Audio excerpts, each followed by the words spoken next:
നമസ്കാരം.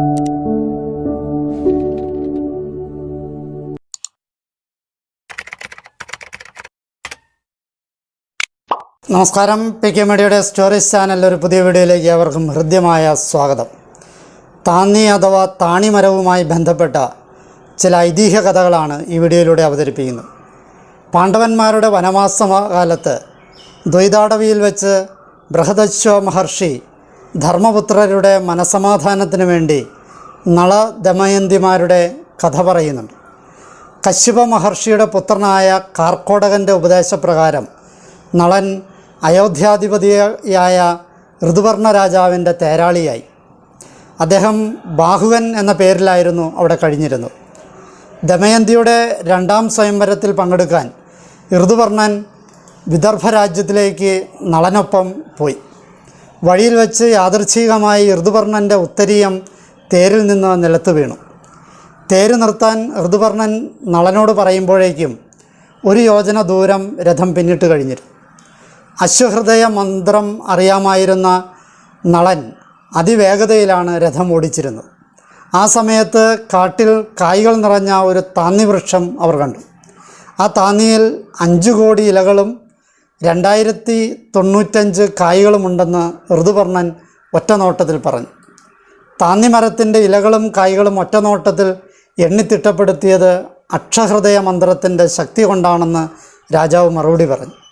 അത്ഭുതപ്പെട്ടുപോയ നളൻ അത്രയും വേഗത്തിൽ തേരോടിച്ചത് അശ്വഹൃദയ മന്ത്രത്തിൻ്റെ ശക്തി കൊണ്ടാണെന്ന് രാജാവിനെയും അറിയിച്ചു.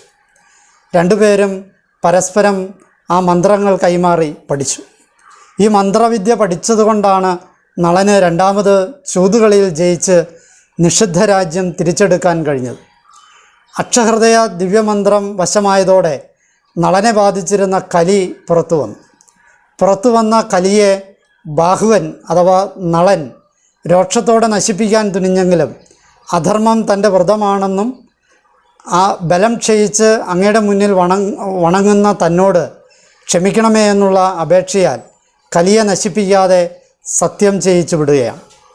താന്നിമരത്തിൻ്റെ ചുവട്ടിൽ വെച്ചാണത്രേ അശ്വഹൃദയം അക്ഷഹൃദയം എന്നീ മന്ത്രങ്ങൾ കൈമാറിയത്.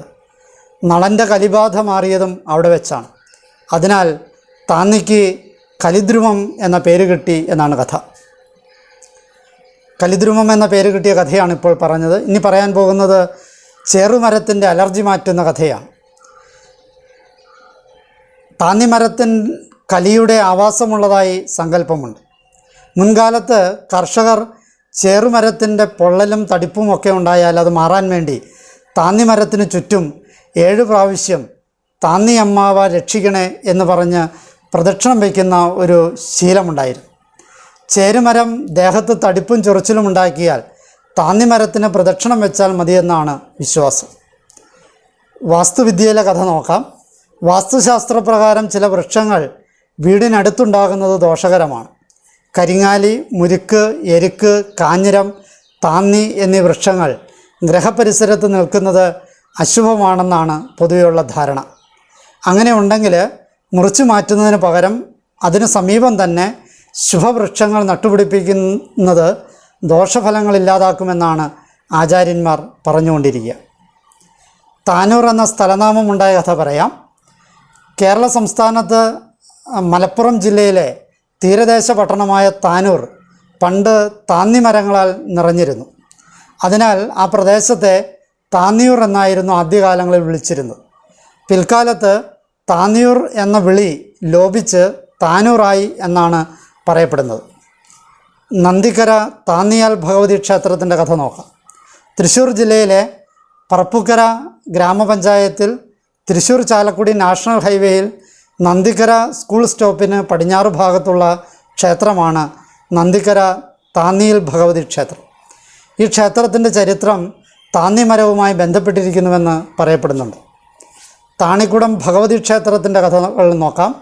തൃശ്ശൂർ നഗരത്തിൽ നിന്നും ഏകദേശം 10 കിലോമീറ്റർ വടക്ക് കിഴക്കായി മാടക്കത്തറ ഗ്രാമപഞ്ചായത്തിൽ താണിക്കുടം ദേശത്ത് പുഴയ്ക്കൽ പുഴയുടെ കരയിൽ സ്ഥിതി ചെയ്യുന്ന ഒരു ക്ഷേത്രമാണ് മധ്യ കേരളത്തിൽ പൊതുവെ അറിയപ്പെടുന്ന താണിക്കുടം ഭഗവതി ക്ഷേത്രം. ക്ഷേത്രത്തിൽ ഇപ്പോൾ കാണുന്ന പൂവം എന്ന വൃക്ഷത്തിനു പകരം മുൻപുണ്ടായിരുന്നത് ഒരു താന്നി അഥവാ താണിമരമായിരുന്നു അത്രേ. താണി കുട പോലെയാക്കി അതിനു കീഴെ വസിക്കുന്ന ദേവി എന്ന സങ്കല്പത്തിലാണ് ക്ഷേത്രത്തിന് താണിക്കുട എന്ന പേര് വന്നതെന്നും അതാണ് പിന്നീട് താണിക്കുടം എന്ന സ്ഥലനാമമായി മാറിയത് എന്നുമാണ് വിശ്വസിച്ച് വരിക. താന്നിയുമായി ബന്ധപ്പെട്ട ഒരു ഐതിഹ്യം കൂടി ഈ അമ്പലത്തിനുണ്ട്. പൊതുവെ നിബിഡവനമായിരുന്ന ഈ പ്രദേശത്ത് ക്രൂരന്മാരും ലുപ്തന്മാരുമായിരുന്ന കുറേ ബ്രാഹ്മണ കുടുംബങ്ങളായിരുന്നു ഒരു കാലത്ത് താമസിച്ചിരുന്നത് എന്നാണ് പറയപ്പെടുന്നത്. ഒരു രാത്രി ജ്ഞാനിയായൊരു ഭിക്ഷു ആ ഗ്രാമത്തിലെത്തപ്പെട്ടു. പ്രായാധിക്യവും യാത്രാക്ഷീണവും കൊണ്ട് അവശനായ അദ്ദേഹം വിശപ്പകറ്റാനും രാത്രി തങ്ങുവാനുമായി ഓരോരോ വീടുകൾ കയറി ചെന്നു. ഏതാണ്ട് 41ഓളം വീടുകളിൽ അദ്ദേഹം ചെന്നു. എന്നാൽ എല്ലാ വീട്ടുകാരും അദ്ദേഹത്തെ നിർദാക്ഷിണ്യം കൈയൊഴിഞ്ഞു. അവസാനത്തെ വീട്ടുകാർ അദ്ദേഹത്തെ വിഡ്ഢിയാക്കാൻ വേണ്ടി അകലെയുള്ള ഒരു താണിമരം കാണിച്ചു കൊടുത്ത് അതിന് താഴെ കാളി എന്നു പേരായ ഒരു വാരസ്യാർ താമസിക്കുന്നുണ്ടെന്നും അവിടെ ചെന്നാൽ അവൾ ഭക്ഷണവും മറ്റു സൗകര്യങ്ങളും നൽകുമെന്നും പറഞ്ഞ് അദ്ദേഹത്തെ പറഞ്ഞു വിട്ടു. ഇതനുസരിച്ച് അദ്ദേഹം മരത്തിന് കീഴെ എത്തി. ആ ഭിക്ഷു യഥാർത്ഥത്തിൽ അവിടെ നല്ലൊരു വീടും അദ്ദേഹത്തെ അതിഥിയായി സ്വീകരിക്കാൻ തേജോമയിയായ ഒരു യുവതിയെയും കണ്ടുമുട്ടി.